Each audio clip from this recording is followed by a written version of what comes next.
Quel est le rôle de l'activité physique dans le cadre de la prévention des dépistages du cancer colorectal? C'est la question que nous allons poser aujourd'hui à Arlette. Bonjour Arlette, bienvenue. Bonjour et merci à vous de m'avoir invité. Donc, merci à vous d'avoir répondu à cette invitation. On se retrouve aujourd'hui donc au comité d'Ille-et-Vilaine de la Ligue contre le cancer, dans une salle qui d'ordinaire accueille des activités physiques adaptées notamment pour des personnes que nous accompagnons au quotidien à la Ligue. Vous êtes vous-même professionnel de la santé et du sport, Arlette. Est-ce que vous pourriez vous présenter pour les gens qui nous écoutent en quelques mots? Oui, merci.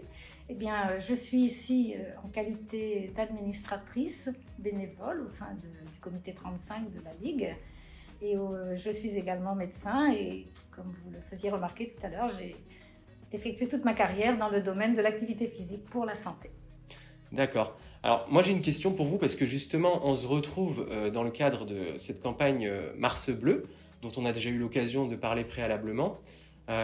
Pourquoi est-il si important d'avoir une activité physique? Quel rôle a l'activité physique, en fait, tout simplement, dans la prévention du cancer colorectal? Alors, l'activité physique est un élément très très important de la santé dans toutes ses dimensions, psychologiques, somatiques.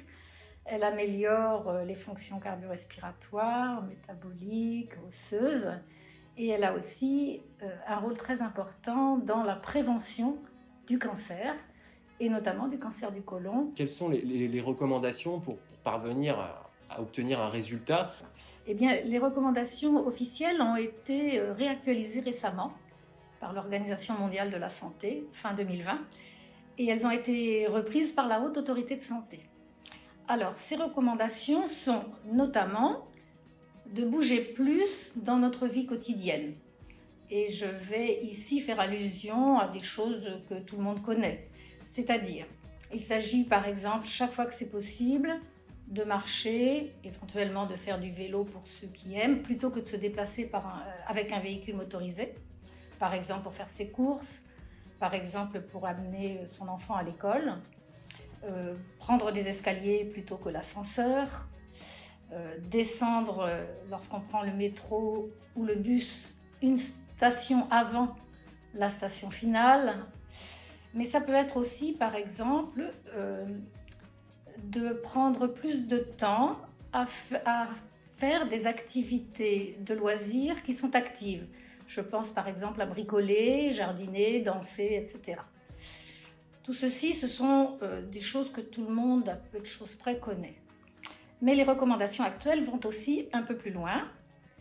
Il s'agit, si possible, d'atteindre progressivement au moins 30 minutes par jour d'activité soutenue. Qu'entend-on par activité soutenue? Ce sont des activités au cours desquelles il est difficile de tenir une conversation.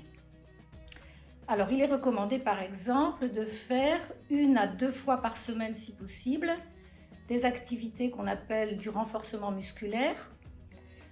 Ce sont des activités qui vont solliciter plus intensément des petits groupes musculaires, les membres inférieurs par exemple, mais aussi des territoires qui sont beaucoup moins sollicités au quotidien, auxquels on pense moins, le dos, le tronc, les membres supérieurs, les abdominaux.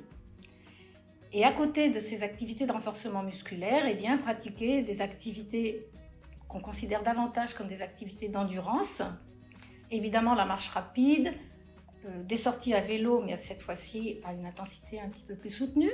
Mais ça peut être aussi de participer à des jeux collectifs, faire des activités qui utilisent les raquettes ou des choses comme ça, voire jouer un peu plus intensément avec son enfant au ballon. Il y a toute une multitude comme ça d'activités qui peuvent être effectuées et qui sont tout à fait bénéfiques. Enfin, pour terminer, j'ajouterais, c'est bien de bouger, mais il y a une règle également fondamentale qu'il convient de respecter et sur laquelle tous les scientifiques et médecins actuellement sont unanimes, c'est de diminuer le temps total pendant lequel on est assis dans la journée et de faire en sorte que ce temps total ne dépasse pas chez l'adulte 7 heures par jour. Et à cette recommandation, on ajoute qu'il est important, lorsqu'on est assis, de se lever régulièrement à raison de 2 à 5 minutes toutes les 1 à 2 heures. À ce titre, si on respecte ces recommandations, eh bien, on peut effectivement espérer réduire significativement le risque d'apparition d'un grand nombre de pathologies, dont le cancer du côlon. Et effectivement, c'est assez bien démontré aujourd'hui, si on pratique plus intensément, eh bien, on peut encore en espérer des bénéfices supplémentaires. D'accord, merci Arlette. Alors ce qui est intéressant de voir, c'est que finalement ce sont des activités qu'on peut inclure dans notre quotidien, mais justement pour cette histoire de sédentarité, lutter contre une forme de sédentarité en évitant d'être trop longtemps assis. Que faire quand, par exemple, au travail, on est contraint de rester 7 heures d'affilée assis sur son poste de travail, justement pour éviter en fait cette sédentarité? Alors comme je le disais tout à l'heure, il faut essayer de se lever au moins toutes les 1 à 2 heures à raison de 2 à 5 minutes et de bouger. Alors on peut par exemple se lever pour aller prendre une boisson. Alors justement, Arlette, sur la question de la sédentarité, moi je me pose une question personnellement. J'imagine que ça intéresse les personnes qui nous regardent également. Comment rompre cette sédentarité lorsqu'on est contraint d'être assis au travail par exemple? Est-ce que vous pourriez nous montrer quelques exercices du pratico-pratique et quelques bons gestes à adopter dans notre quotidien, au bureau, au travail, lorsqu'on est contraint d'être assis? Avec beaucoup de plaisir. Alors, comme nous en avons convenu, je vais vous présenter toute une suite d'exercices qui peuvent être réalisés sur le lieu de travail et que vous allez pouvoir enchaîner en fonction de vos possibilités. Ces exercices sont censés faire travailler une grande partie du corps. Alors, le premier, on part de la position assise sur la chaise, pieds bien à plat, les bras croisés sur la poitrine et on va faire 10 positions assis debout.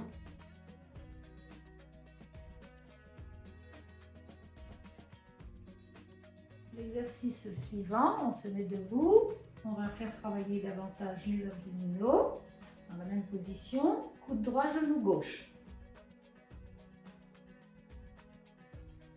Toujours pour faire travailler les abdominaux, du gainage, on va utiliser la table. On met les 2 avant-bras sur la table et on se positionne le dos bien droit sur la pointe des pieds. On fait attention à avoir la tête qui regarde entre les bras et on essaye de maintenir la position.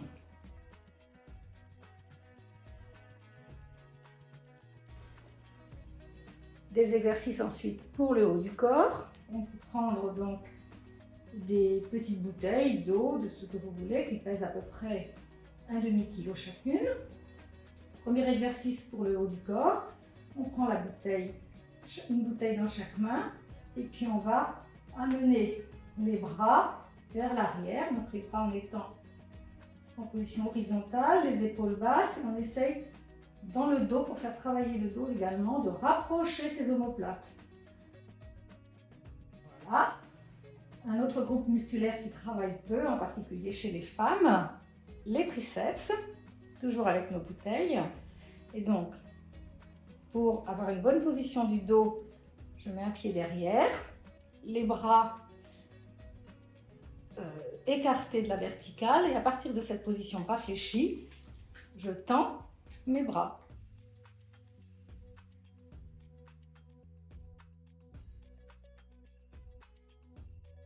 Vous l'aurez compris avec Arlette, le mot d'ordre, c'est lutter contre la sédentarité, chose qu'il est possible de faire comme on l'a vu aujourd'hui, dans les gestes de son quotidien, comme au bureau en se levant fréquemment et en effectuant des petits exercices très simples réalisables dans des espaces réduits.